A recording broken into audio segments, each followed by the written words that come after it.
Hello বন্ধুরা, আজ আমরা রিভিউ করব বদসুরত নাটক পনের, যেখানে দেখা যায় জামাল ও শারওয়াল কিরণের মধ্যকার ঘটনা। এটা নতুন ইসলামিক নাটক এবং সত্যিই ভাবনার উপযোগী। চলুন শুরু করি। নাটকটি মূলত একটি সামাজিক ও নৈতিক গল্প তুলে ধরেছে।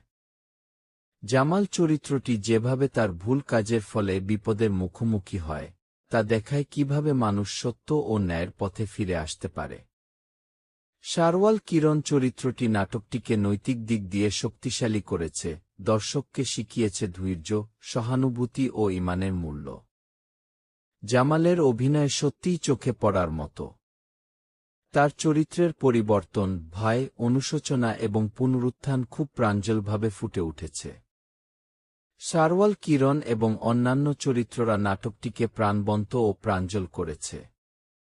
ছোটখাটো সংলাপও দর্শকের হৃদয়ে সরাসরি প্রভাব ফেলেছে।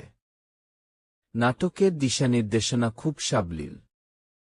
সংলাপ, দৃশ্যপট এবং মিউজিকের ব্যবহার দর্শককে পুরো গল্পের সাথে যুক্ত রাখে।